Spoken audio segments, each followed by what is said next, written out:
all right. Got this new system set up now, so I'm wondering if you guys can hear me and everything. If you can, give me an audio check.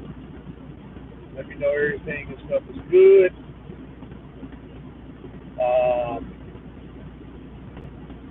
Go ahead and give you a breakdown and stuff, man, about what's been going on last week or so and stuff. And so, and of course, as always, if you have any questions, go ahead and post them up and we'll go ahead and get to them. If this is your first time here on the channel, we welcome you. Subscribe. We're always talking about the trucking industry, breaking down the trucking game. All right, Brother Andrew, what's going on with you? I went on vacation, then had to take another one, but hey, give me a, come on, somebody give me a thumbs up, let me know my audio is okay. Man, sitting there, went to Vegas and stuff, man. I was watching your YouTube stories and stuff, and I like, I ain't understand at first why you were talking about you had to go on another vacation, right? You said your favorite YouTube driver, your favorite YouTube and stuff is down there. Finally made it to Texas, so I was thinking,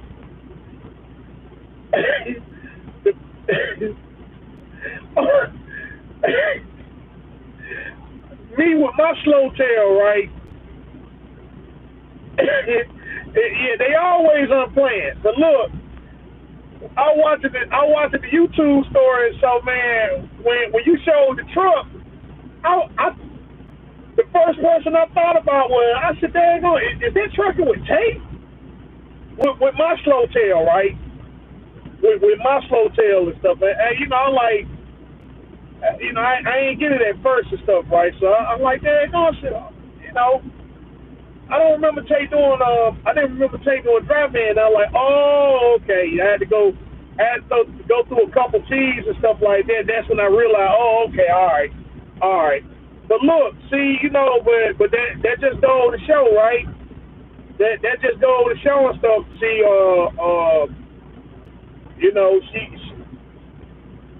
she was right to talk about that certain somebody. You know what I'm saying? He had to blow off some more sand.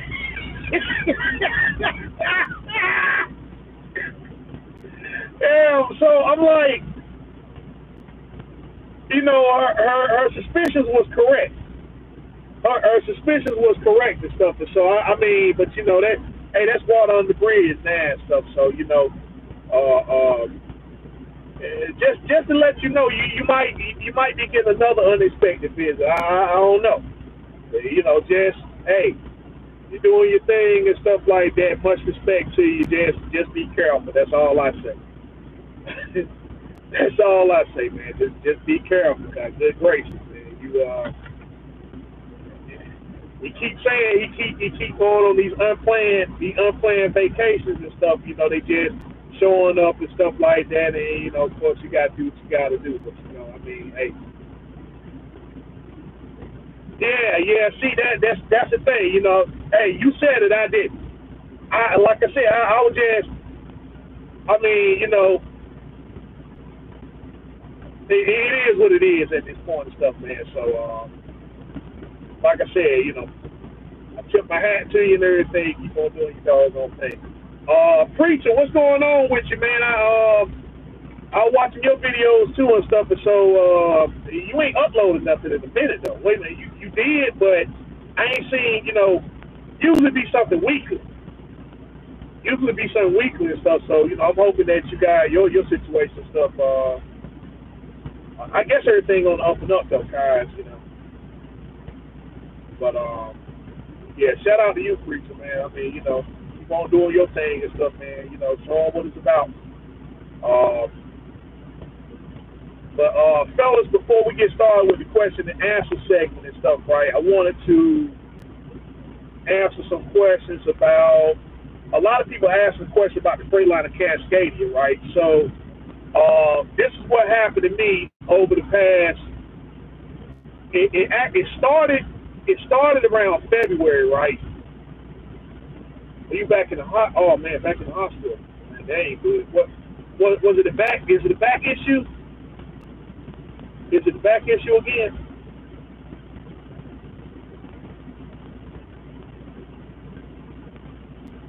But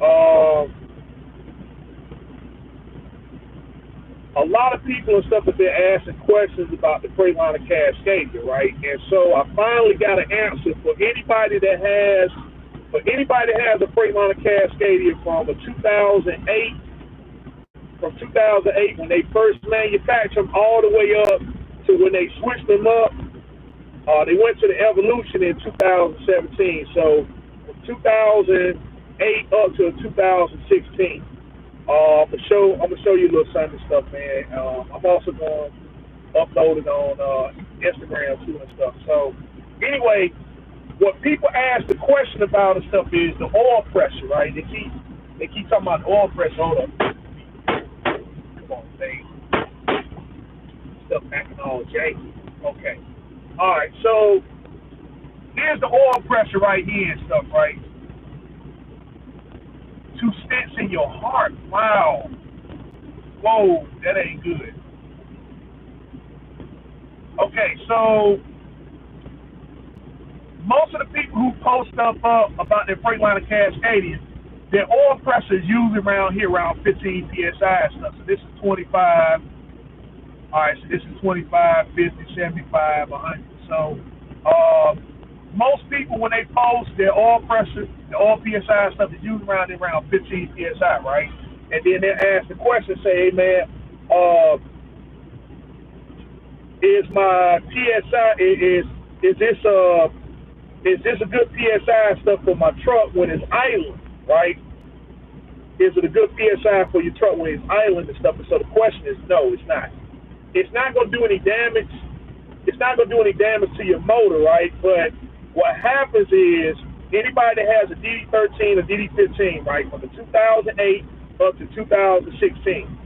I don't know about the 17. I don't know about the 17s and stuff on up, but I do know from 2008 up to 2016. I got a 2013.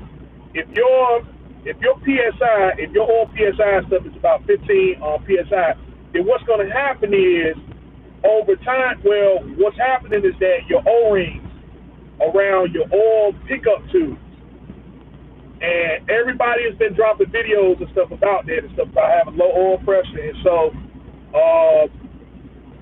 what happens is that, and I never seen anything like it and stuff, you know, when they took mine apart and stuff, I didn't know that's the way they were built. But anyway, the DD13, DD15, they got an oil suction manifold, right? It's not like the regular oil pump and stuff that sucks up the oil and stuff. You got an oil pump manifold that, you know, the oil sucks up, and then it goes into the tube. You got 2 tubes. You got an inner tube, an outer tube, right? And so what happens is that those O-rings, they get hard, and when they get hard and stuff, they don't what's the word I'm looking for? They don't latch on to the oil suction manifold, and it doesn't hook up to the oil pump. And so what happens is that you got this okay, fellas, give me a few minutes. Let me get my words and stuff right. Okay, all right. On the DD13, DD15, you got what's called the oil suction manifold stuff that takes the oil and it sends the oil and stuff to the oil pump. The oil pump then sends the oil up to the cranks and stuff like that. So the first thing you're thinking is because you got low oil pressure and stuff there, it's gotta be something going on with your bearings and stuff. If you have like a C15, if you got C15, C13, if you got a Detroit 14, 012, 7, 11, 11.1, Cummins ISX, N14, if you got any of those oil pressure issues and stuff, then you'll be correct in your assumption in saying that, well, okay, you got, you know, something going on with your oil pump or something going on with something going on with your bearings and stuff, right? Why you're not getting good oil pressure. But the DD15, D13 is different. They got an oil suction manifold that sends the oil and stuff to the oil pump. And so in the pickup tube, where in the oil pump pickup tube, in the oil pump pickup tubes, you got four O-rings and stuff. You got two in the oil manifold. You got two going into the oil pump. So those O-rings over time and stuff with the weather and everything, they get hard. And when they get hard, it doesn't fasten to the oil pump and to the oil suction manifold. It doesn't hook up to it properly and stuff. And so you got some you know you got some space in between, and it allows the air to get inside. It allows the air and stuff to get inside the tube, which gives you a bad oil pressure reading and stuff. So, in other words, what you got to do is two things. You either got to change the O-rings and stuff, right? Which is a real, changing the O-rings and stuff is real simple. The problem is that, on especially on the Freightliner Cascadians, right? The oil pan, right? When you gotta drop the oil pan and stuff, to get to the oil suction manifold and stuff to the pickup, the oil pump pickup tube. And so if you get the oil pan off, then change them is a sense. It's four bolts that hold on to the oil suction manifold. You take that off. It has an O-ring on the oil suction manifold, and then so it's five O-rings you got to change. But what I suggest is, with your truck, if it's over 500,000, then you might as well go ahead and change the oil manifold. What's going on, Brother Aaron? So once you change those O-rings and stuff, then your oil pressure and stuff will maintain at 25 psi. And if you don't change it, then what's going to happen is that when you start going up a hill or you start braking or whatever stuff, because the O-rings aren't fastened like they're supposed to, you got space. You can move the tubes and stuff back and forth. So when they move, it's going to give a bad or a low oil pressure read and stuff to a point to where your oil pressure warning light is going to come on, and you're going to lose power. Your truck going to lose power. Your truck going to lose power and stuff like that, and it can eventually lead to damage. It can eventually lead to damage and stuff. So, this happened to me back in February, and me with my superstition tail,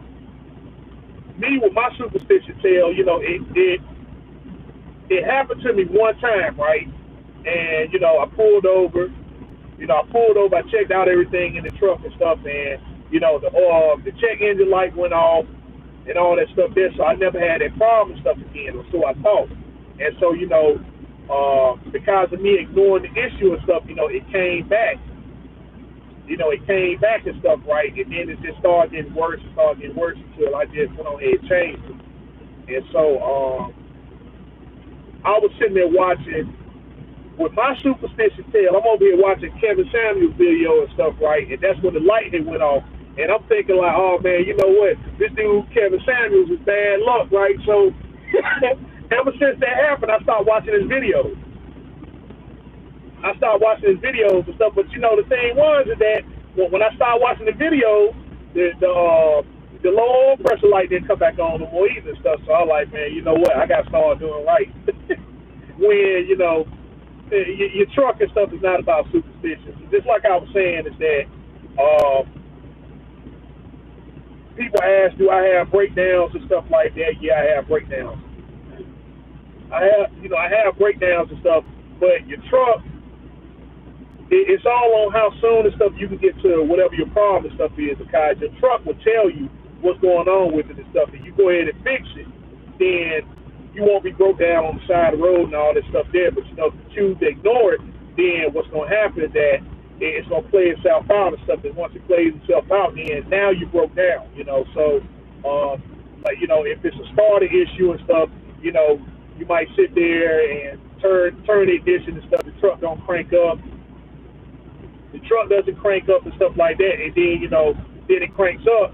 that's the telltale sign, your starter going bad. But, you choose to ignore it, it's just going to keep getting worse and worse and worse. And then you're probably going to be somewhere like checking in somewhere and you try to crank the truck up, truck ain't cranking. Doesn't matter how many times you hit it, it ain't going to do nothing. So, uh, it's always important and stuff, man, to pay attention to your truck and stuff, man, when it gives you the telltale signs about what's going on and stuff, man, just go ahead and get changed.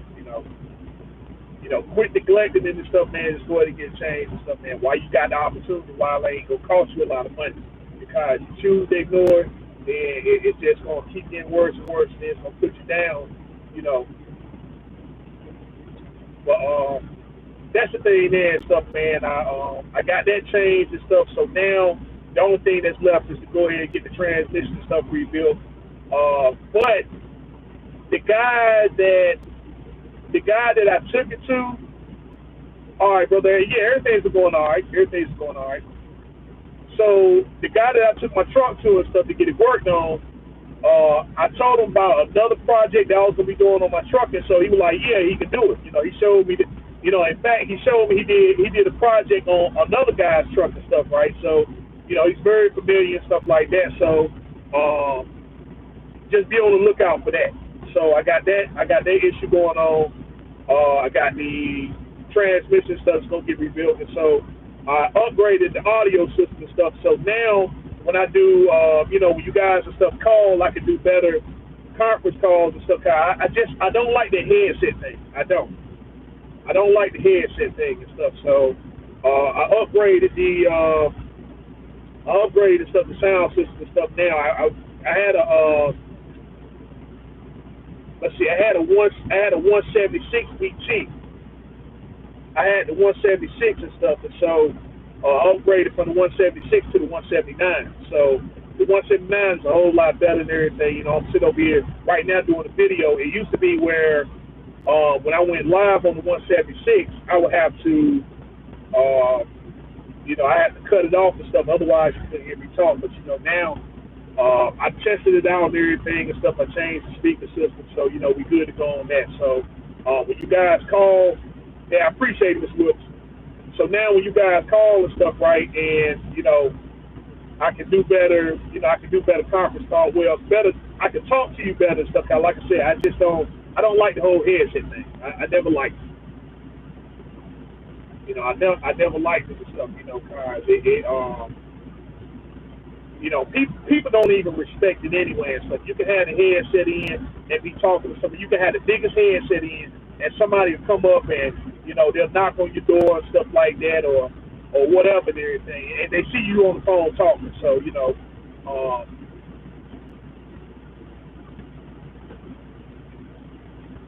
let's see. By chance, do I know what year motor Casanova truck Henrietta is? I think. I want to say it's a 12-7. I want to say it's a 12-7. It's let's see. I met Casanova back in 2000. I met him in '07. No, I met Casanova in '08.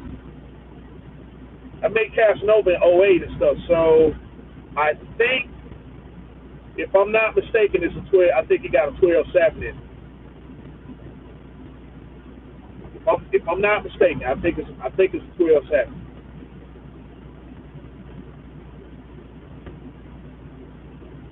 So yeah,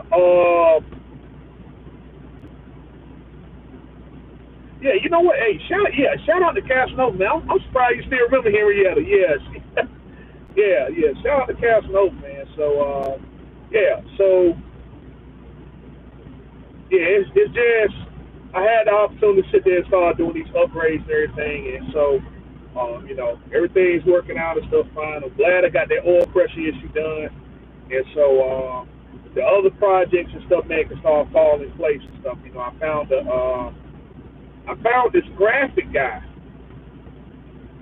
Let's see, D13. How many liters is it? The 13 is. Let's see, the 13 is. That's a good question. That's a good question. That's a real good question.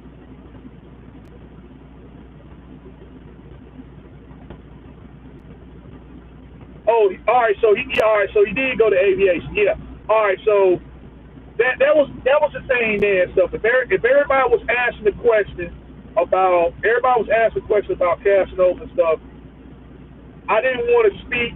I didn't want to speak too much about his situation, about what he had going on and stuff. Right. I just, you know, the opportunities came for him and stuff to do certain things, and so he already mastered the whole trucking thing, right? So it was other venues that he wanted to get into, and so now, yeah, if he's in aviation, yeah, yeah, cause my brother had spoke to him a couple months back and everything, and he had let him know then, he had made that move and stuff there, but I just didn't want to. I ain't want to speak on this stuff. I figured, well, if anybody would speak on it, it'd be him, But yeah, he's flew on the aviation. So I mean, that was kind of an unexpected thing and stuff on my part, guys. It was it was something else that he was in and stuff, and so he was doing this thing there. But yeah, he moved. Yeah, so aviation was okay. Yeah. Um,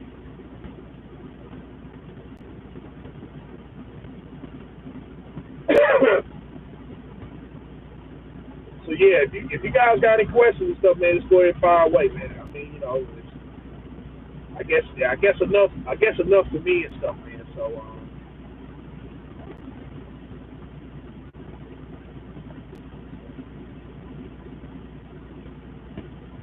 man, something else I did. I know it's kind of off topic and stuff like that, but a couple months last year, I bought.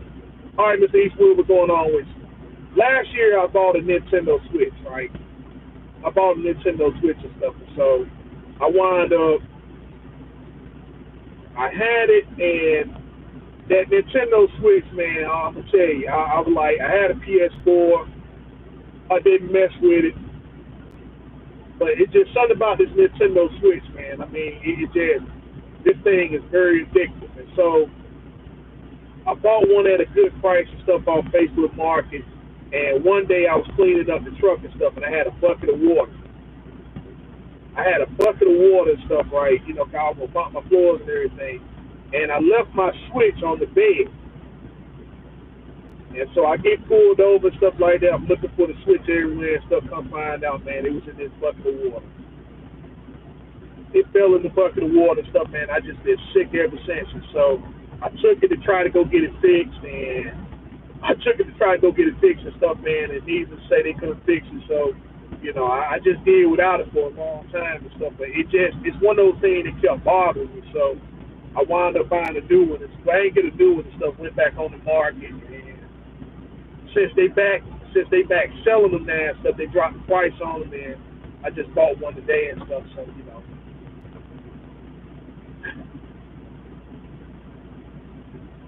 it's a very good system. To say the least. But I got that going on. Let's see, something else, man. And I know I know I'm kind of late to the game about it. I wish I would have. I should have said something about it earlier. I should have said something about it and stuff, man. No, no, I'm 13 speed right now. I'm 13 speed manual.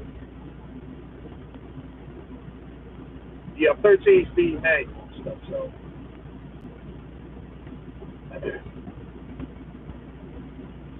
but I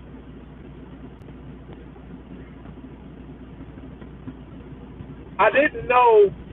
I didn't know, and I should have said something about it. I was just fooling around and stuff, right? Just looking at plane tickets. I was just looking at plane tickets and stuff, man. 'Cause I kept talking about, man. I'm going to California. I'm going to California, and then I back out at the last moment and stuff. And so I'm just messing around, right? Just looking at the plane tickets and stuff. So me, I went through a travel agent. You know, I went through a travel agent to get all my stuff set up, and I just can't believe how ripped off I got, man. I mean, dude, you know, it's like I could have I could have went to California and probably had everything taken care of, right, for about, and this is way over here and stuff in the East Coast. I probably could have did it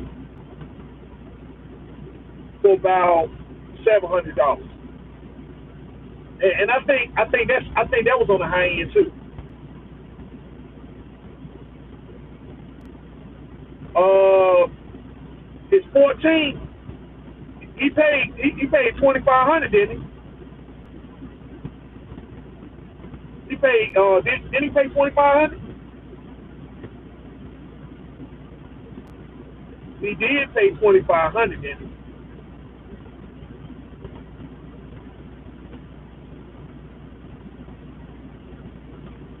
Man, if you know. Oh, not no no. I'm sorry. Not 2,500. 25,000. 25,000. 25,000. I'm sorry. I'm sorry. I'm sorry. I'm sorry. 25,000.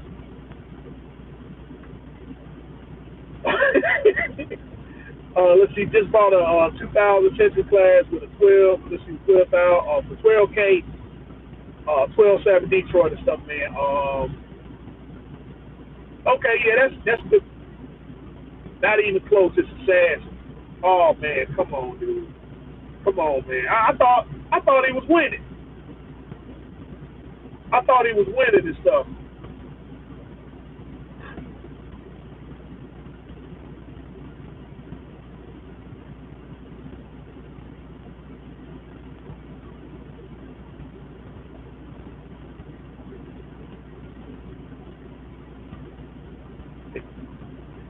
No way. He didn't do that.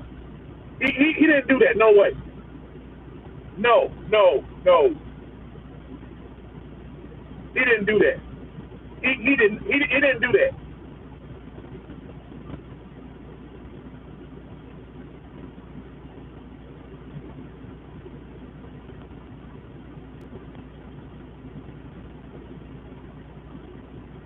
He did not do that. He did not do that. He did. He did not do that. I don't even want to believe that. I don't even want to believe it. Oh, hey,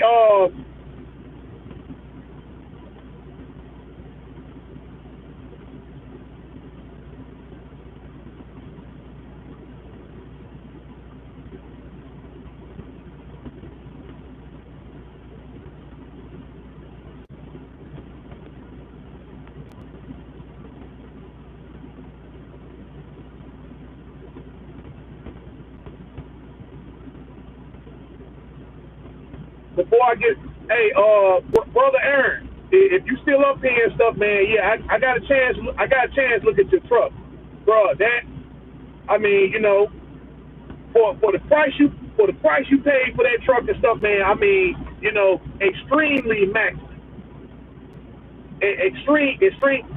You know, for the price you can't beat it. I understand you gonna clean it up.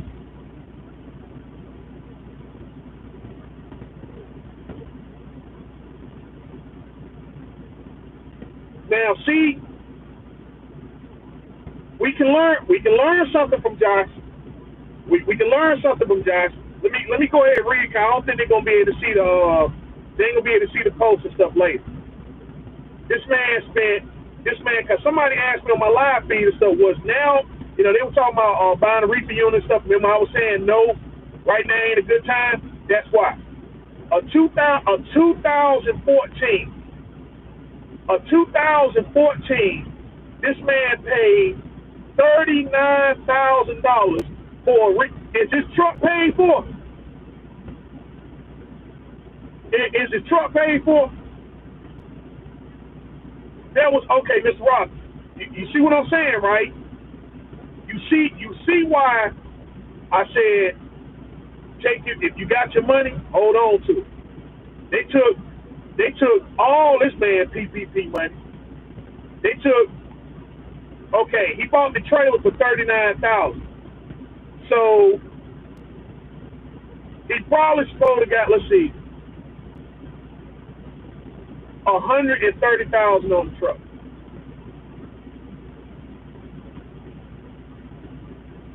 Talk about talk about put the wagon before the horse. Talk about put the wagon before the horse. What was he thinking, man? Dude, that wasn't even.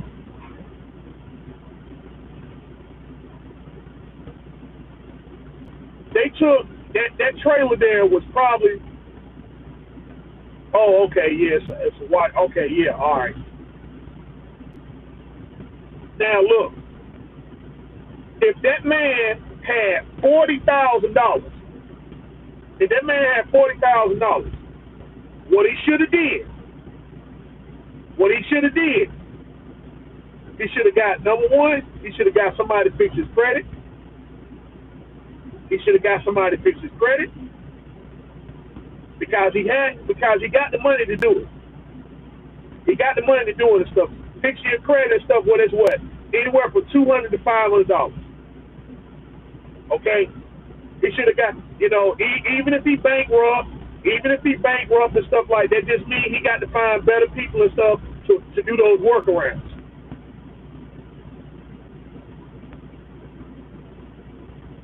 Yeah. Now, because here's the thing, it's not even. He can't even get it. There's no equity. There's no equity in the trailer. He bought it for 30. He bought it for 39. If he can borrow, if he has to borrow stuff, the most he probably get about $9,000, maybe $8,000. And the trailer has to be in immaculate condition. A 14. Let's see, a 14. What we 2021 stuff? The trailer was 8 years old. It's 7 years old. Now wait a minute. If it's a 14, it's a 13 manufacturer. So it's a 13 manufacturer stuff, man. So you're talking about 8-year-old trailer. 8-year-old trailer. You bought the trailer for $40,000. That's hustling backwards. That's hustling backwards. If you got $40,000, first thing he should have been doing was getting his credit straight. That's the first thing. You don't need to be going out here buying nothing with no cash because you in a truck. You in a truck that you got to pay $800-900 a week for. That's the first thing he should have knocked out.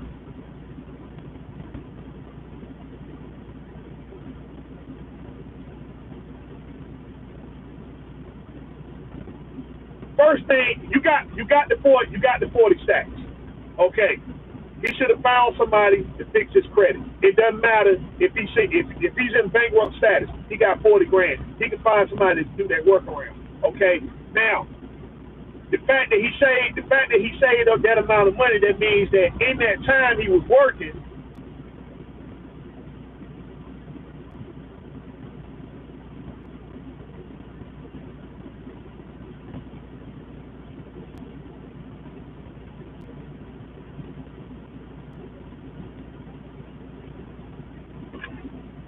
This is the reason why there is going to be a recession. This is the reason why it's going to be a recession in the next, probably in the next,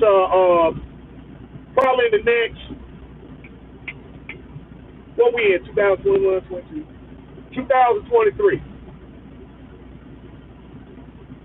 Because they giving money to people. And he had the opportunity to wipe the whole slate clean.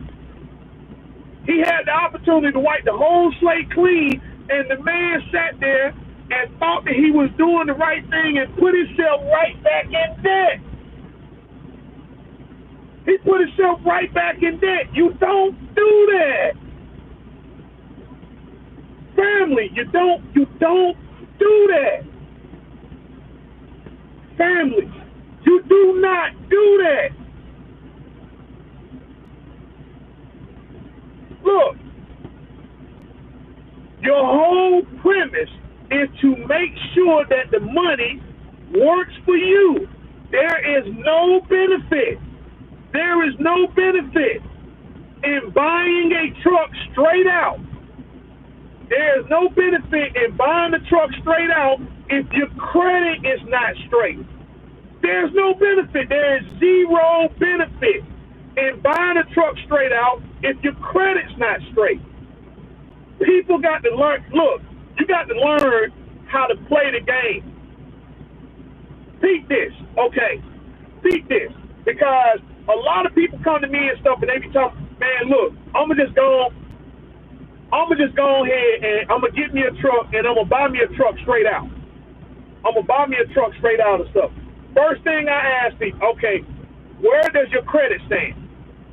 What is your credit stand? Because if your credit is bad, right, and you got capital, then your capital is your credit. Your capital is your credit. If you got to finance the truck, right, play the game, because what you're trying to do is make sure that you got enough money put away to sustain your business. So if you buy a truck, man, and the truck is, if you get a loan for $40,000, okay, you get a loan for $40,000, because a lot of people sit there, oh man, I don't like doing payments. I don't like doing payments. Well, then you don't like doing business. You don't like doing business. You got to learn how to play the game in your favor. If they are going to let you finance the truck for $40,000 and you got $40,000, you give them the down payment. You give them the down payment, because the thing is, if the truck is $40,000 and you got $40,000 and stuff, right? Then the only thing that you're doing, you paying, the truck is already paid off because you got the money sitting in the cut. But since you got the money and that's all you got, make the money go to work for you. That's what you do. You make the money go to work for you. So if they asking for a minimum down payment, give them the down payment, right? If the truck is $40,000, then if the most they going, all right, 20%. Let's say your credit jacked up. Let's say your credit jacked up, $40,000. They want 20%. Somebody do the math for us. 20% of $40,000. Wait a minute, I already know that. No, I don't know. I don't know it. 20% of $40,000. Somebody do the math for us. 20% of $40,000.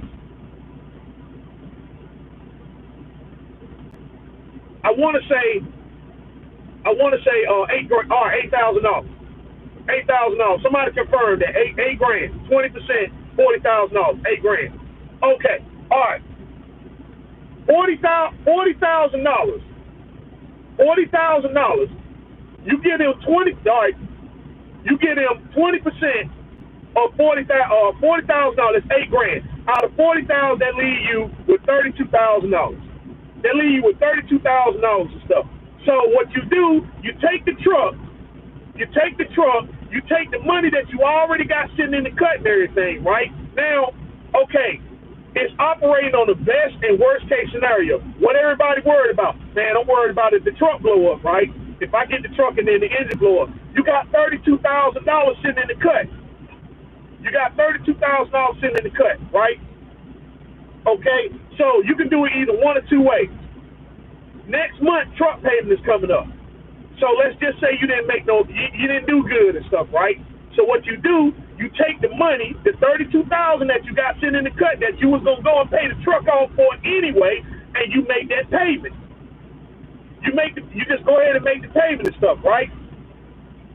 Meanwhile, you still got 4 more weeks. You got 4 more weeks or 28 more days and stuff to make that money back. So now you got that money sitting in there and stuff, which the next thing you should be doing is putting that money to work. You should be putting that money to work and stuff, right? Because again, you got $32,000 sitting in the cut. $8 grand to put you in the truck. So if you get the truck, then you get in the truck for the purpose of making money, right? You get in the truck for the purpose of making money. So the minimum is the truck payment. The minimum is the truck payment. Okay, you gave the finance company 20%. So people worried about, oh man, I don't want to get stuck with all the interest. The thing that you do meanwhile is stuff, give yourself a year because you need to learn the truck. You need to learn the truck. You need to learn the people who you contracted to, whether you got your own authority or whether you leased on. It gives you the opportunity to sit there and take care of everything that you need to take care of in that first year. In that first year, you should have everything mapped down to a T about how you're going to do your business. Now, if you say, you know what, let's go ahead and wipe the slate clean. Let's go ahead and wipe the slate clean and stuff. You can do it because in a year's time, you're going to tell me and stuff that you didn't put any kind of money away. Your truck was broke down all the time. You ain't got nothing to worry about because you got money sitting in the cut to take care of you and stuff for 12 months. You got enough money to take care of you for 12 months and stuff. It's not going to wipe out the whole $30,000. So the only thing you got to do is learn the business, put away your money, right, like you said you were going to do, and then get your financial literacy thing going on and stuff. And in a year's time, if you dedicate yourself to that, you got everything that you need. You got everything that you need to make the decision and say, okay, I'll wipe the slate clean and stuff. So if they finance the truck and stuff if they financing it for 3 years or 3.5 years or whatever, right? Here's where you got the bank. What the bank does not anticipate you to do is to sit there and say, you know what, let's close the books on this thing. Let's go ahead and close the books on this thing. So if they hit you up, say 20% interest on that $40,000, they ain't gonna expect you to pay the whole thing up. What they trying to do is close the books because they want the money now. They want the money now because they're gonna take that money that they make and go out there and buy another truck. They don't anticipate you doing that. What they want you to do is to get comfortable with the terms and stuff that they got set up. Okay, we got you set up for 36 months.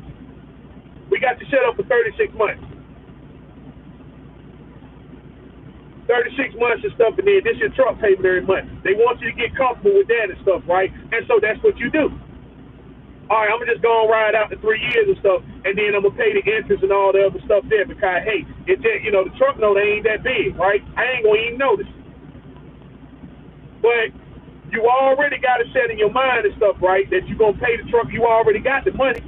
The thing is, you put the money to work for you because in business, it's not about paying things off and stuff and then making the money on the back end unless you know that what you're going to do is a guaranteed thing over there.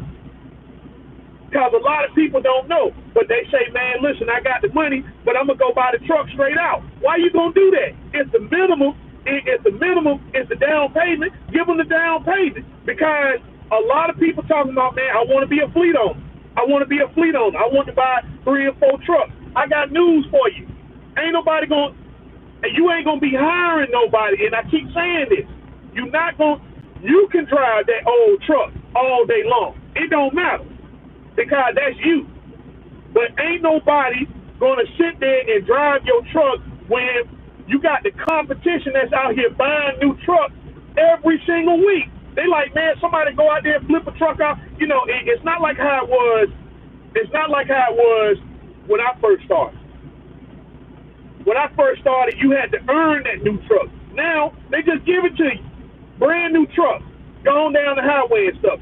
And you got this used truck and stuff over here. You got this used truck over here and stuff. Man, ain't nobody gonna be driving that truck. Because the people that you hiring don't have business sense. What they saying, look, I want my paycheck every Friday and I want quality home time. That's it.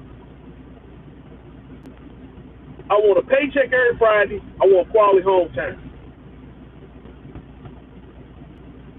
So you can't be sitting there. You can't be sitting there buying a whole bunch of cash trucks. You can't be buying a whole bunch of cash trucks talking about, okay, yeah, I'm going to put a driver and stuff in here, and he's going to go and drive the truck up and down the highway. That thing get to popping and pooping and stuff, and that check engine light get to cutting on and stuff. He going to say, hey, man, look, hey, I'm going to take this thing over here to the freight line. I'm going to take it over here to the freight line and stuff. You ain't got you know, taking it to Freightliner, you already know what the deal is. You already know what the deal is. Freightliner ain't gonna fix the truck. Freightliner ain't gonna fix the truck. Shout out Party Hard. Shout out to my man Party Hard. You know, shout out to my man Party Hard and stuff. You know, hey, prime example. Took his truck in there and stuff. He got that bill. He got that bill for $300 and stuff. And thought everything was hunky dory, right? He thought everything was hunky dory. Took it up the road and stuff like that. They ain't got the popping and poop again.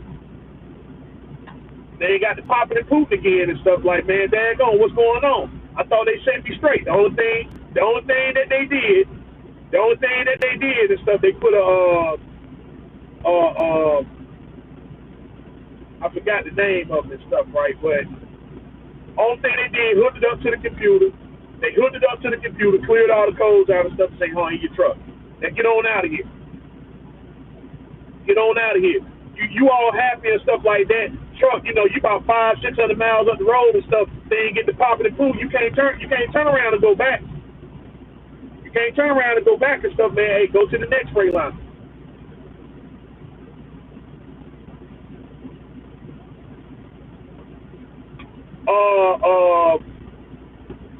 Yeah, rate liner. Rate line. Party Hard, I think he in Jackson right now. He in Jackson, Mississippi. But the thing I'm saying is that you can't buy a whole bunch of used trucks and stuff, right? And a lot of people try that. All right, I'm gonna go get a 15. I'm gonna go get a 16. I got a good deal on it. And then you think somebody gonna sit there and get in that truck? You think somebody gonna sit there and get in that? Yeah, they gonna drive it. Oh, he in the hotel. Yeah, he in the hotel. He in the hotel. They gonna drive your truck. They gonna drive your truck for a little while and stuff, and then they gonna get passed by Swift and JB Hunt and Snyder and Creek and the rest of them guys and stuff, them brand new trucks and stuff like that. KLLM. They gonna be looking at them new trucks and stuff like that. And say, man, daggone, dude. Hey, I want that. I'm going over there. I'm gonna go over there and make the inquiry and stuff like that. And you know, you got to go pick your truck up at the truck stop somewhere. Cause they over there in orientation. They done drove your truck to orientation. All right, yeah, come pick your truck up. Come pick your truck up. That's what they looking at, man. Like, shoot, dude, hey, man, shoot, I can't be sending word about this truck because, man, when the check in, yeah, TMC, yeah, I forgot about TMC. You know what I'm saying? Cause you can go work anywhere now. You can go anywhere now. They don't even really care about your drive record too much.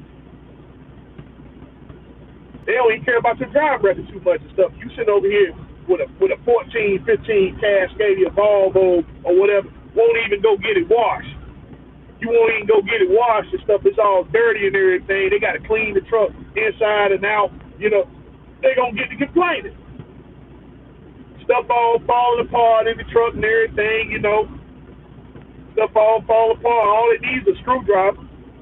All they need is a screwdriver to go there, tighten up them bolts and stuff. They ain't doing that. They ain't turning no wrenches. Like, man, this ain't my truck. It ain't my truck. That thing get the popping and poop and say, hey, man, where you at? Yeah, I left the truck at, I left the truck at the truck stop. It kept breaking down too much, man. I told you to take it to Freightliner. I told you to take it to International. But you see what I'm saying? You compete with stuff like that. So it doesn't matter what kind of pay package you got. It doesn't matter what kind of pay package you got or what kind of benefits package and stuff you got. It don't matter.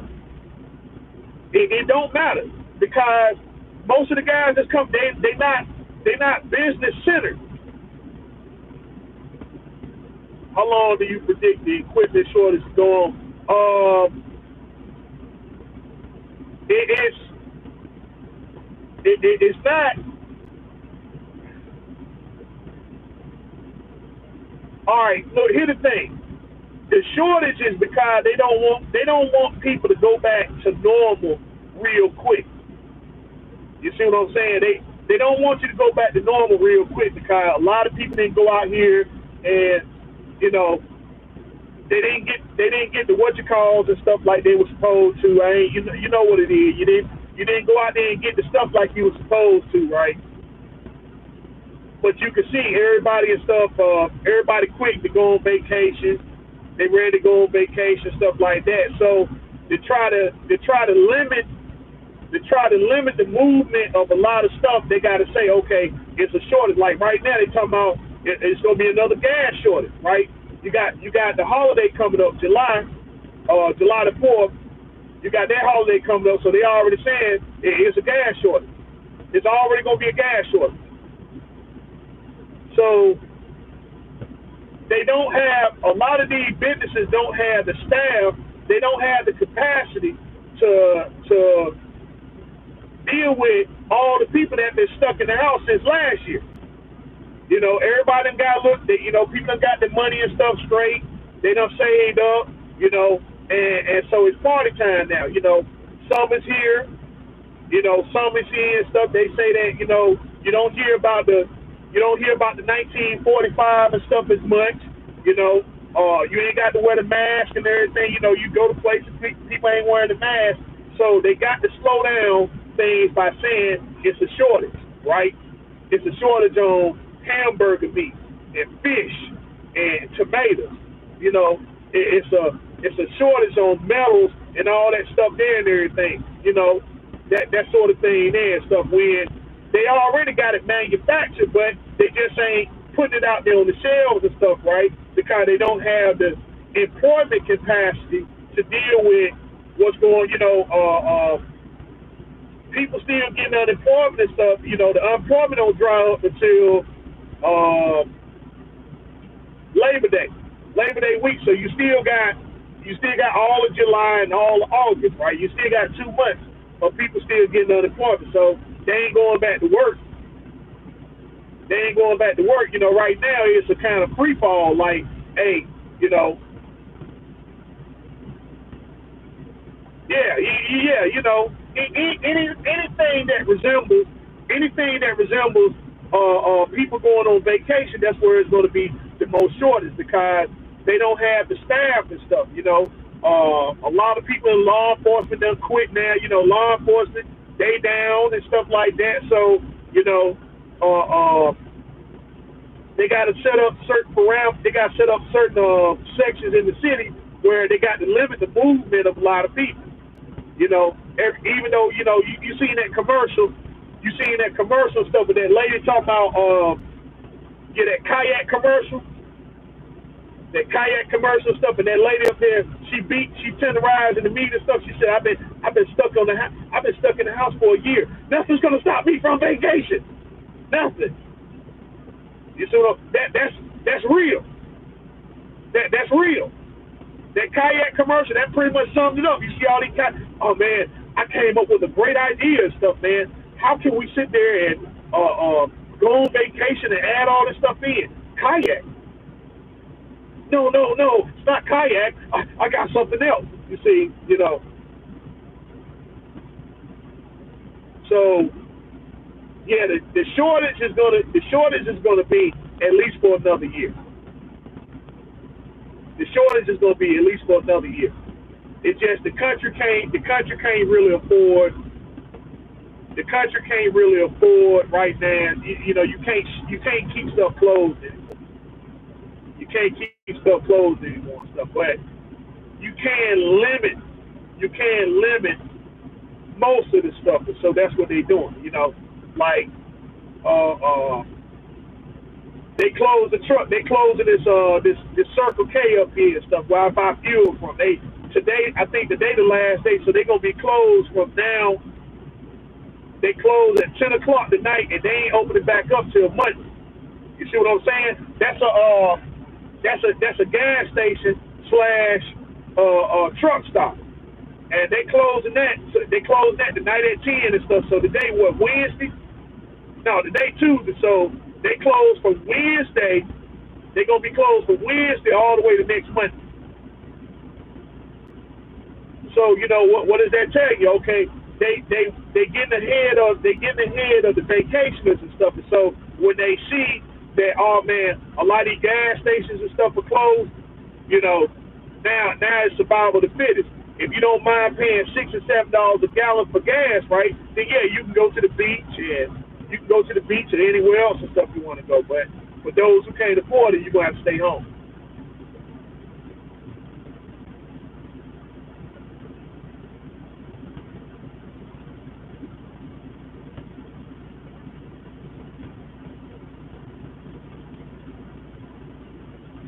But family, look, man.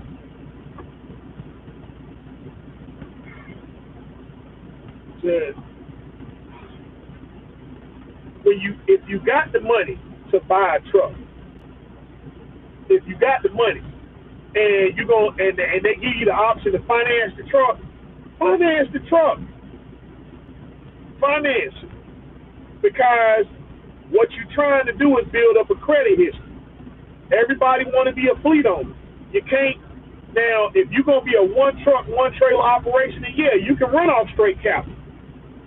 You can run off straight capital because it's gonna be you operating the truck, you operating the trailer. But if you talking about hiring people, you talking about hiring people and increasing your stock, then man, you got to have credit. It doesn't matter how much money you put away. It doesn't matter how much. You can have $1 million sitting in your account. You can have $1 million and stuff, you know, but you still gonna have to have credit. You're gonna have to have credit and stuff, man. If you got other people that's gonna be in your fleet operating your equipment and stuff, you got to have that credit. Because the thing is that if you got to make a decision, and you got to make a decision right now, you got to make a decision right now and stuff, and you got your money, you got your money that sit.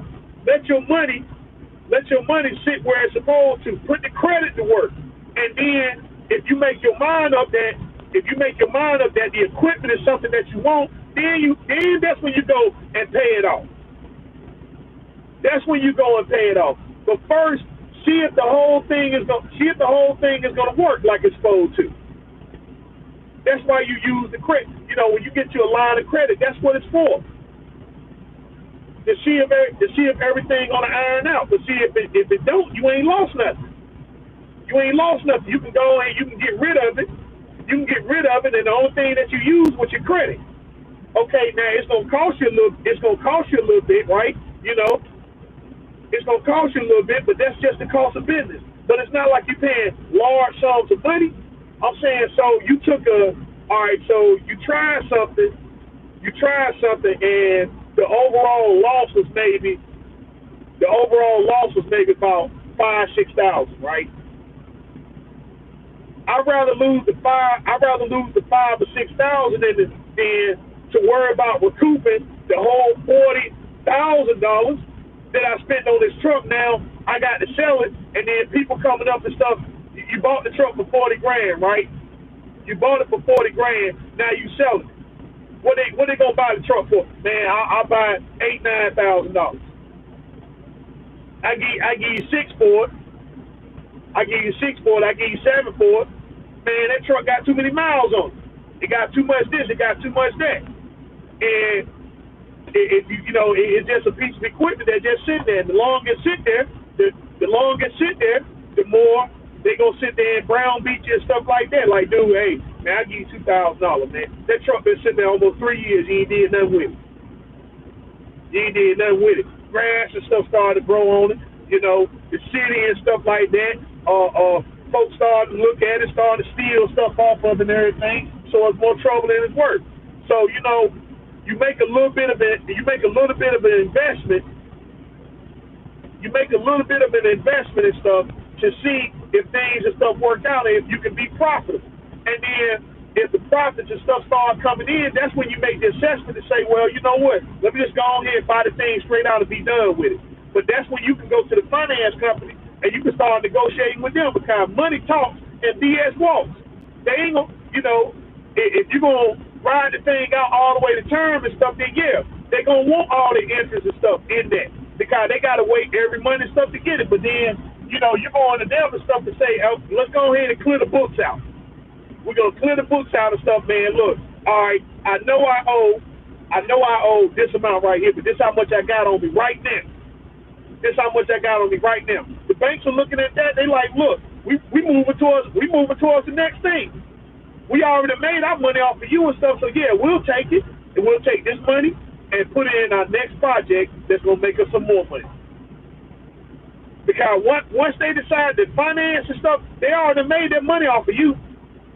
When you approve, when you approve and you get them that down payment, they already made their money. So now it's up to you to decide and stuff to say, well, you know what? Okay, I got everything necessary to a point to where I want to go ahead and clear the books out. Then that's when you go to them and stuff. You ain't telling them what you got. You ain't telling them what you already, well, what you have. You tell them what you're going to give them. And they going to take it because they like, hey, look, we done made our money off you. If that's what it takes to close the book, okay, we close the book. We got that money. We moving into the next investment. The banks get that. The banks get that money from the beginning, not at the end. Anything else and stuff. Now you ride it out the term and stuff. Then yeah, that's a bonus for them. That's a bonus for them and stuff. But you know, they get their money off the cuff, right off the top. So would you do the same with the reefer trailer? Would you finance it? Yeah. Okay. It doesn't matter what the equipment is, right? It doesn't matter what piece of equipment and stuff. Truck, trailer, office, house, any of those things and stuff, man, that you buy. Any of those things and stuff that you buy. If they gonna let you finance, right?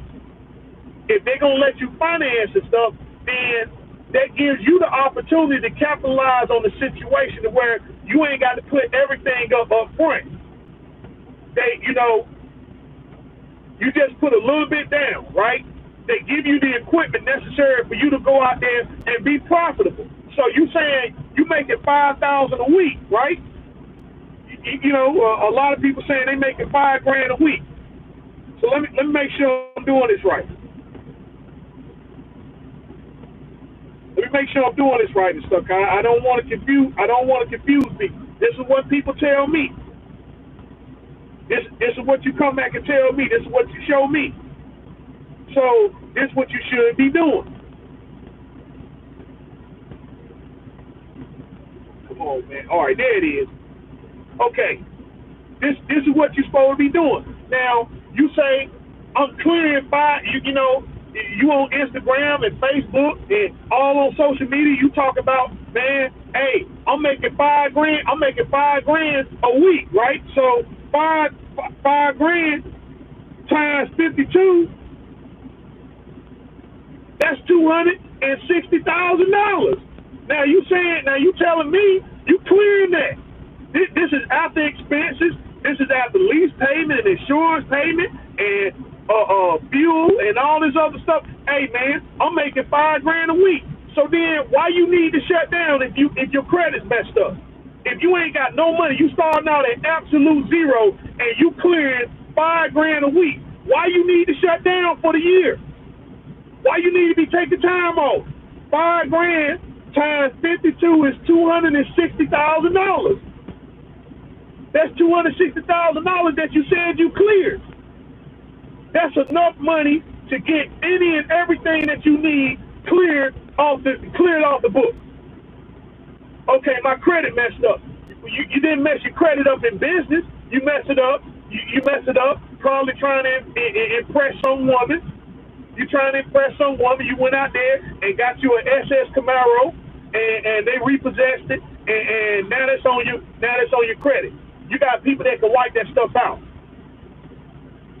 You got people that can wipe that stuff out because whatever you did prior to you getting into the world of business, it can't be that bad to a point where you're going to file bankruptcy. It ain't going to be that bad. Okay, so it's on your credit. So you talk to the credit people to get them to challenge all that stuff. They got all the tools and the know-how necessary to clear all that stuff off your record. So now you back to square one. and you're making $5,000 a week take home, right? So why you need to come home and take a couple weeks off? For what? You do that next year. You do that next year and stuff, or whenever you get yourself established to, oh well, I want to be a fleet owner. Well, you ain't gonna be no fleet owner taking 2 weeks off of work, going to Disneyland and all that stuff there. That comes later. If you're trying to get your stuff right, and you got a consistent flow of credit, and you over here showing me and the rest of the drivers out here that you clearing $5,000 after expenses. Why do you need to take time off? Why? Suck it up for the first. You got $260,000 on the line. You trying to tell me that's worth taking time off? That's worth taking a week off work for what? You just gave away $5,000 for what? Your bills ain't even that high. $260,000 sitting on the table. $260,000. So now you take 12 months of expenses. You take 12 months of the expenses and stuff, right? And then you subtract that from the $260,000. So you still what? I say what? After everything's said and done, right? After everything's said and done, what? You probably have maybe $40,000 in expenses. $40,000 in expenses. So you still $220,000 up. So you done made the truck payments and stuff, right? You clearing $5,000.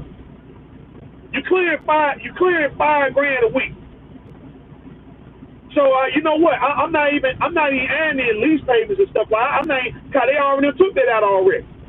They don't took that out already. So the only thing you got to worry about is taking care of the house. So you just be a minimalist for the first year. Hey, listen, sweetheart, this is what we trying to do because we got $260,000 on the line. We're gonna be minimalist for the first year. We're gonna be minimalist for the first year. So I'm gonna get myself straight. Meanwhile, we're gonna get you straight. We're gonna get you straight and stuff like that because two heads are better than one. Two heads are better than one. Because if I'm approved and she approved and stuff, and so y'all working together, that's what it means to be in a relationship and stuff, So you got to bring her into the business too and stuff. So you got a line. So you got $100,000 line of credit. She got $100,000 line of credit for the business that y'all trying to erect. And then you got $260,000 sitting on the line, right? On top of the line of credit. Plus your credit is quite clean because you took the money that you was making to get your credit and stuff cleaned up, get her credit and stuff cleaned up, and then you talking about you got to be home and stuff you got to be home to be with your wife. You got to go home to be with your wife. You got $260,000 sitting on the line. So you trying to say I can't sacrifice 1 year? I can't sacrifice 1 year. Listen, baby, I can't be home. If I come home and stuff, like I said, I'm in, I'm out of here. I got a load behind me and stuff like that. All right, we might, I'm in, I'm out of here and stuff. We might do something for a day or something like that, maybe 2 days. But after that, I got to ride out. $260,000 sitting on the line because you talking about you clearing $5,000. This is after leasing. This is after everything. You clearing $5,000. And you talking about you want to go home. Do what? Do what? There it is right there. Now, there it is right there. So you tell me, if they making their money the way they supposed to be making it and stuff, right? Why do they need to take time off? How much time is it going to take them to get their business and stuff straight? So see, if they sacrifice that, you shouldn't be seeing them 3 and 4 years later still in a lease truck. You shouldn't be seeing 3, 4 years later in a lease truck. They should be in a lease business. They should be in a lease business. Okay, and look, I got trucks over here. I'm leasing trucks and trailers. I'm doing the leasing. There it is. If you're making money. Now, That makes sense to me. That makes sense to me. Because every time y'all see Rooster, where Rooster at? Right here in this front seat. Right here in the front seat and stuff in the truck. It ain't, y'all probably caught me slipping maybe about one, maybe two times and stuff at the house. Every time I go live, where I'm at. Right here in the truck. When I give you an update about what's going on, I'm in the truck.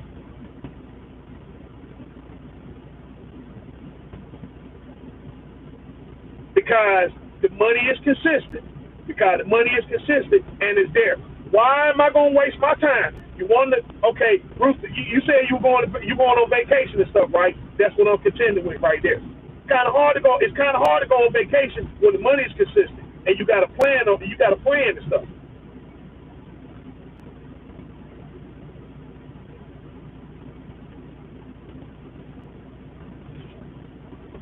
Why are you gonna go? Why are you gonna go home? Why? How does that make sense? Why that make sense? See, you start, you know, that's when they start explaining. That's when they start explaining. Well, you see, man, it's about family. It's about family. If it's about family, then the thing is that as a man, you are a provider. If you're a woman, you in a relationship, you are a provider. Stuff that's in your position to provide for your family. And so now you got the keen opportunity and stuff to sit there and give your family the very best. You got $260,000 sitting on the line, and you talking about, oh, I got to be home and stuff like that, you know, because I got to be under them being broke. I'm gonna go home. I'm gonna go home and stuff with my broke tail and stuff and spend time with my kids. I'm gonna be a loser around my kids. But then I'm gonna jump up here on social media and tell y'all I'm winning. I'm telling y'all I'm winning because I chose family over money. That's a messed up logic. That's a messed up logic. You chose family, that's why you out there sacrificing. So you ain't got to do it next year. And the year after that, and the year after that. Because you stepped with the best foot forward from the start. Okay.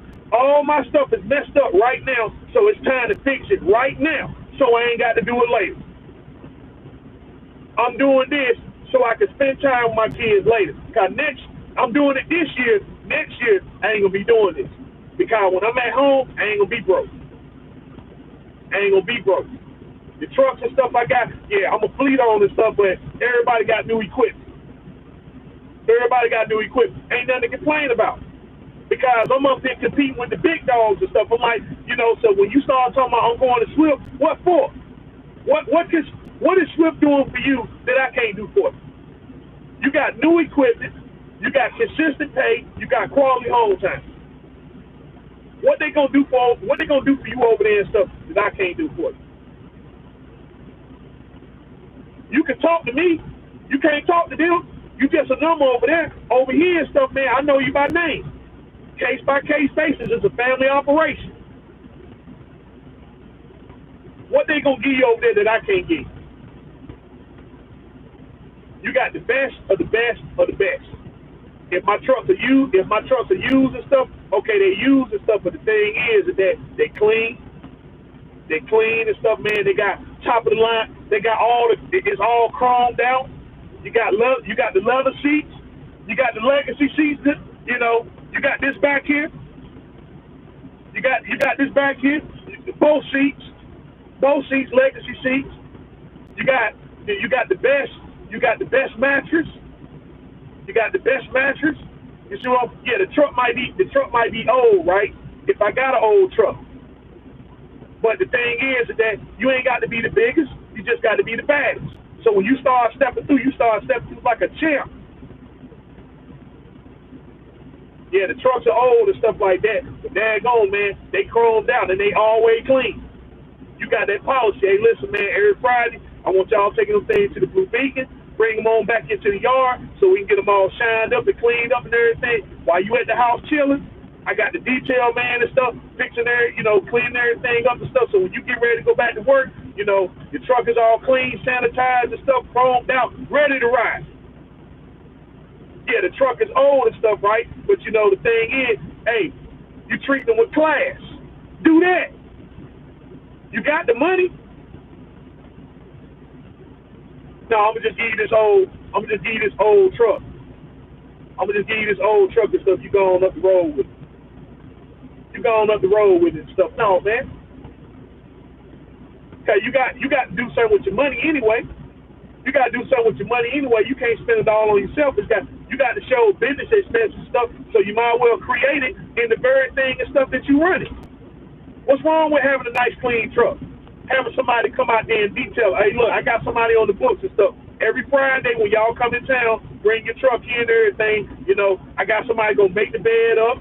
They gonna wash it. You know, leave your sheets and blankets and stuff in there. I got somebody that's gonna clean all that. I got somebody that's gonna clean all that.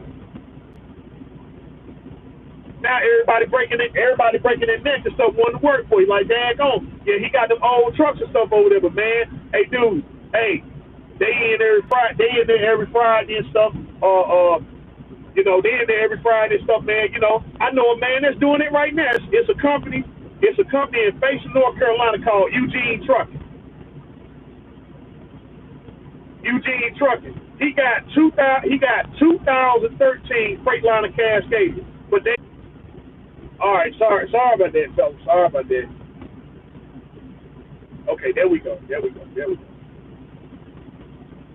All right, so like I was saying, it's a company, Eugene Trucking, out of Faison, North Carolina.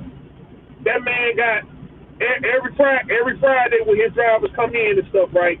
They come in, they drop the trailers and stuff like that, put the truck out there on the ready line. They put it out there on the ready line. They got somebody out there every week polishing the wheels, cleaning the inside, cleaning the outside. So when they come back and stuff, the truck out there on the ready line already hooked up to a trailer ready to go. That man started out with 3 trucks from He bought 3 trucks from JB Hunt, Century Class. Then every truck he got, he went to he got all Cascadias there and stuff from Epps. He got all Cascadias over there and stuff from Epps. The trucks are clean. They are basic white and stuff, right? But they the cleanest things out there on the road. Period.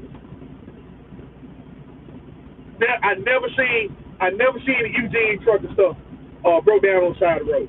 Never seen. So you see, that's the type of business that you aspire to do. But the thing is, you got to put the work in now. You got to put the work in now and stuff. And so, you know, if the money is consistent, you saying that you're making $5 grand a week, okay. Take that money and stuff, man, and take that money, get out there and do what you got to do for your family. But don't give up and men stride just because things ain't working out the way they supposed to. Because, of course, somebody going to throw a little monkey wrench in your game and stuff, right, to try to mess things up. You know what I'm saying? You know, they're going to try to throw little monkey wrenches in your game and stuff to try to mess things up and stuff. I mean, you know, hey, business wouldn't be business and stuff if you didn't have haters out there trying to do that. Business wouldn't be business. But that's what they do and stuff. But you know, the thing is, you keep on getting what you got to get, and then when you got what you need and necessary stuff, then you move to step B. Once you got everything, that's when you can start taking it easy and stuff.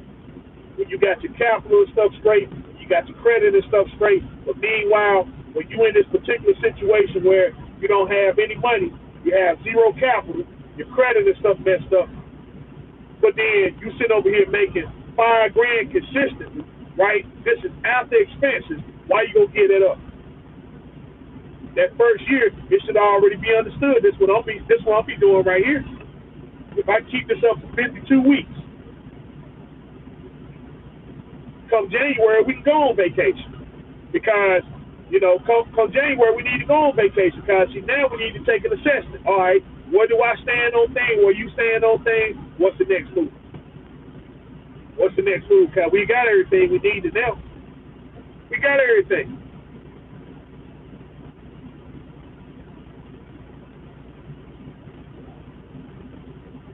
I'm just saying, why you gonna get that up when you got that type of money on the line?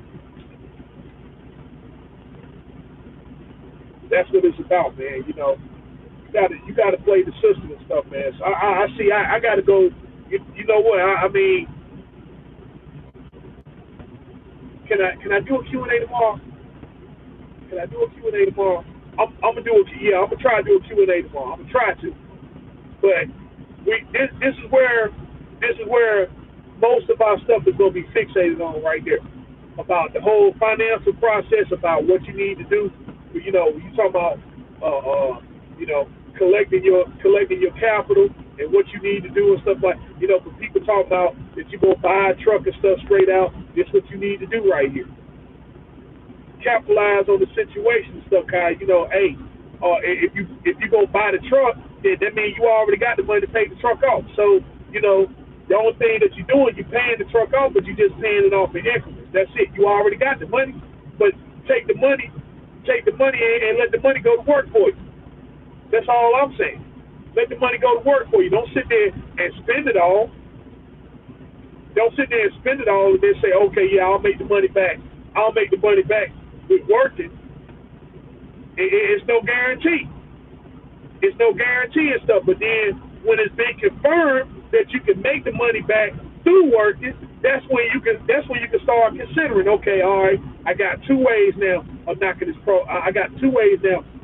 this issue. So then the next issue is you get your credit and stuff straight. Okay, now I got three ways. And stuff. I got a plan A, a plan B, and a plan C. And I might implement them all at the same time.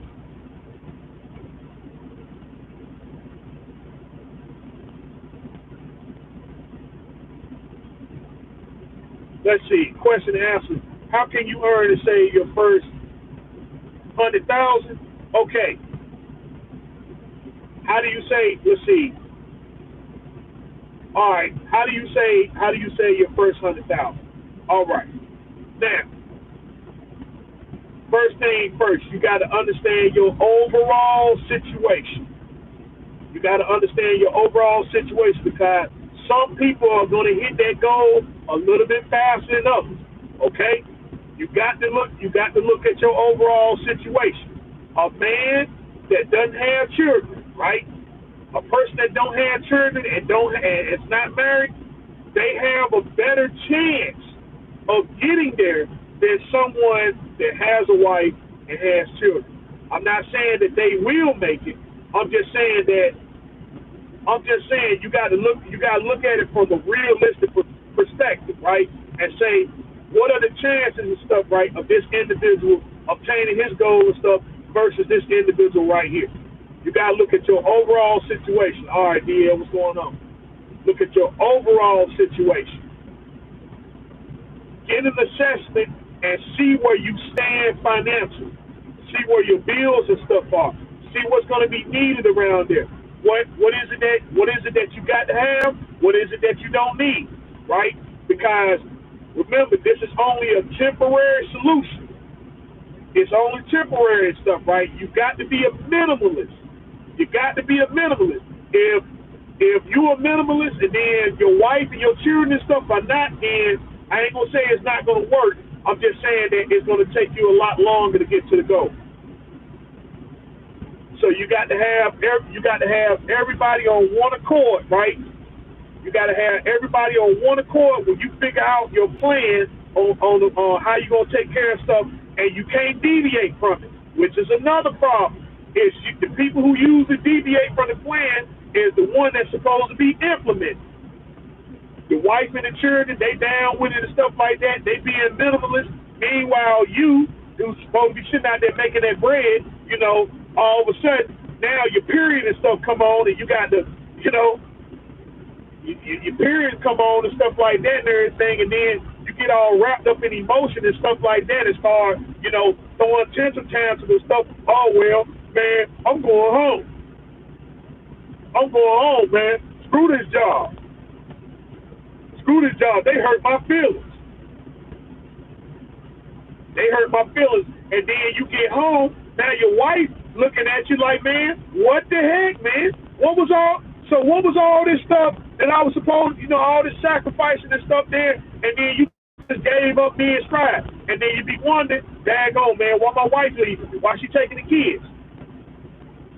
Because you sold her on the idea, you sold your wife on the idea and stuff, right? That you had a plan that you're going to implement and stuff, and that you was we gotta do a lot of sacrifices, but it's only temporary. And then you 2 or 3 months in and stuff like that, she doing her part, but you ain't doing yours.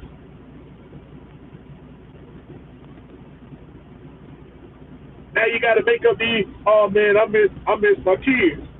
Man, I miss my kids. Man, I can't take it, man. I be out on the road, I be out there on the road, and then I can't sit there and hug my kids and stuff. Yeah, what you gonna do when you get home with your broke tail? Your kid, that right there, that give me strength. I'm like, I ain't got no children of my own, but my step kids and stuff. I'm like, they gave me strength. Sitting there, man, look, I can't have none of them coming to me and talking about, man, hey, Pop, I'm hungry. What we gonna eat? What we gonna eat? I can't have it. I can't have it. So what? I mean, like, some of them they come up now. They look, they a lot disrespectful. I guess because maybe it's a stepfather thing and stuff like that. I don't know how it is with biological, but they throw every excuse in the book. Well, Rooster, you wasn't there for me. You wasn't there for me when I needed you and stuff like that. Yeah, okay. I wasn't there. I wasn't there for you. I wasn't there for you and stuff, but you sitting over there playing, you sitting there playing your PS3 and your PS4 and your PS5, wearing the best J's. You got J's on your feet. You got J's on your feet. You sitting over here and stuff you sitting over here with the flyest clothes. You sitting over here with the flyest clothes. Every time you need to go on a trip, every time you need to go on a field trip and stuff, hey, you sitting there pocket full of dope. See you skip there and stuff like that, hey, go ahead. But then they hit you up with the 1-2 punch and stuff and talk about, okay, I wasn't there for them. I wasn't there for them and stuff. And you sit there eating steak and shrimp, eating all types of turkeys and stuff like that. I wasn't there. I wasn't there and stuff. I don't expect the children. I don't expect the children to understand it. But the thing is that your wife need to be on code. The wife need to be on code.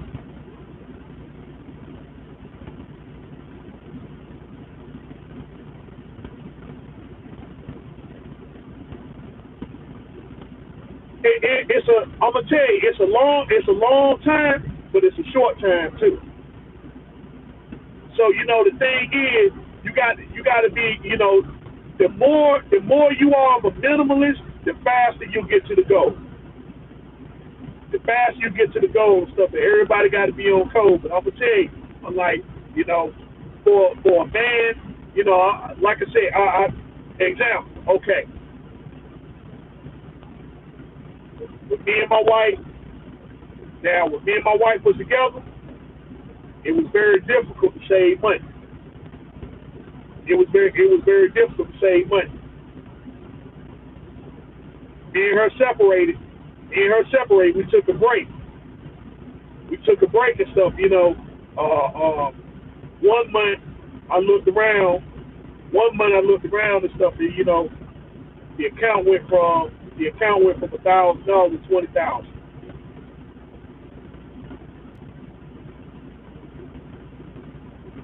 It went from $1,000. It went from $1,000. At the end of that 28 days, it was 20 stacks in there. That was the first time. That was the first time I ever. That was the first time when me and her had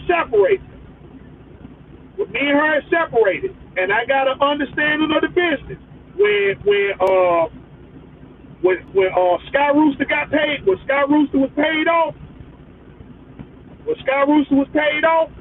I had $1,000 on that EFS card. $1,000, and I thought I was doing something.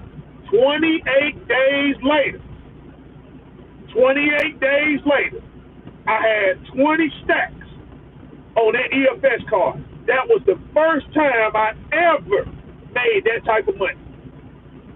That was the first time I ever made that type of money. And the thing was and stuff, what surprised me is how quickly it got done. How quickly it got done. Red Rooster had to do a real assessment. Red Rooster had to do a real assessment. So you know what I did? A repeat. I didn't take no break. I didn't take no time off. I just did an assessment. And I said, man, you know what? If I did that in 1 month, let's see if that was a fluke.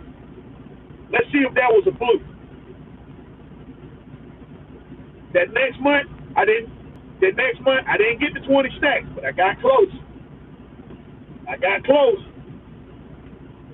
So then I said, no, it ain't no fluke. It ain't no fluke. Not 2 months straight. It ain't no fluke now. I had to be doing something wrong in my life. And I had to do some real assessment and stuff. So when the phone calls are made, I was ducking and dodging and stuff, man. 252.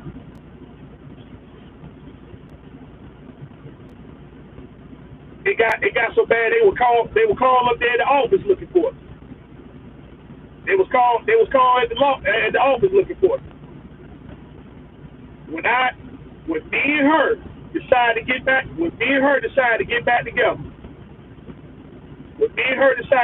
together, in 1 week, I had to kick out 5 stacks.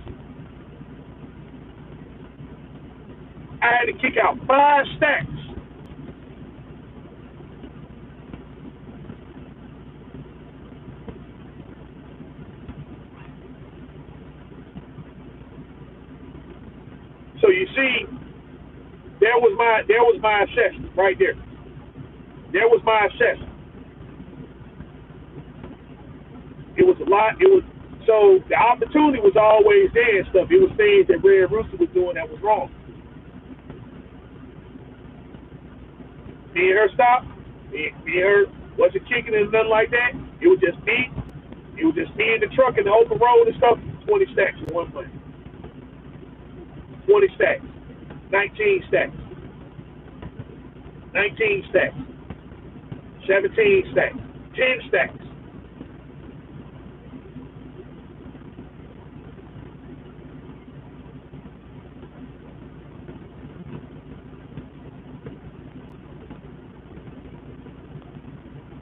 I had the game all wrong. I had it all wrong. So trust me, when I said when I had a choice to get this truck right here, when I had a choice to go get this truck right here, I went to Fort Worth like a boss. It was so scary. I'd never been in that position before. Never. Okay, there it is. All right, I'm back live. Okay.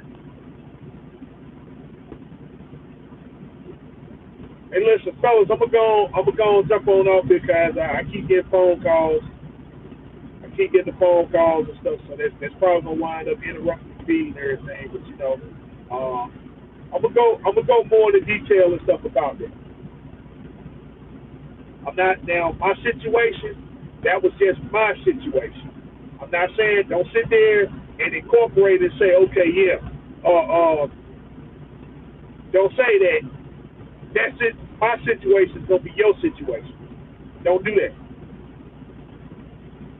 Everyone's situation is different, but you still have the same tools and stuff right there. You still got to make the same decision.